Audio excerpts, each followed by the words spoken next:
Hello दोस्तों, आज की स्टोरी है the rain and the umbrella. Means बरसात और छाता। तो बिना देर के स्टोरी पढ़ते हैं। One rainy day.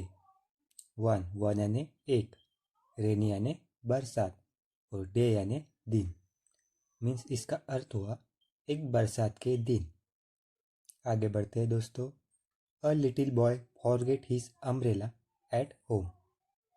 अ लिटिल बॉय, अ यानी एक, लिटिल बॉय यानी छोटा लड़का।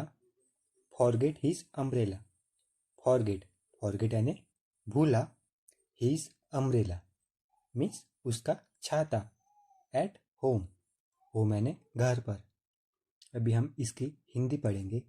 एक बरसात के दिन एक छोटा लड़का उसका छाता भूल गया घर पर। आगे बढ़ते हैं दोस्तों। He got wet. He got wet, wet यानी भीगा। मीन्स वह भीगा। इन दी रेन मीन्स बारिश में वह भीगा। And felt very cold. Felt जो है फील की सेकेंड फॉर्म है, जिसका अर्थ महसूस हुआ होता है या फिर लगा। वेरी कोल्ड, वेरी कोल्ड यानी बहुत ठंड। वह बहुत, अब हम इसकी हिंदी पढ़ेंगे। वह बहुत भीगा और उसे ठंड लगना महसूस हुआ। आगे बढ़ते हैं दोस्तों। A kind stranger saw him. A kind means एक दयालु। स्ट्रेंजर यानी अजनबी। एक दयालु अजनबी सॉ हिम, सॉ यानी देखा।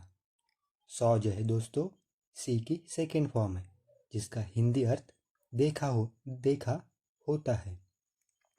एक दयालु स्ट्रेंजर ने उसे देखा। And give his umbrella. Give यानी दिया। गिव जो है गिव की सेकेंड फॉर्म है, जिसका हिंदी अर्थ दिया होता है। अभी हम इस सेंटेंस की हिंदी पढ़ेंगे। एक दयालु स्ट्रेंजर ने उसे देखा और उसे छाता दिया। आगे बढ़ते हैं दोस्तों।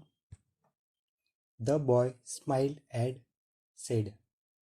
द बॉय स्माइल्ड, स्माइल का हिंदी अर्थ है मुस्कुराया। एंड सेड यानी बोला या फिर कहा होता है। अभी हम इसकी हिंदी पढ़ेंगे। लड़का मुस्कुराया और बोला thank you very much. Thank you very much यानी बहुत बहुत धन्यवाद। आगे बढ़ते हैं दोस्तों। The stranger replied. रिप्लाइड का हिंदी अर्थ है जवाब दिया। किसने जवाब दिया? स्ट्रेंजर ने। Always help others when you can.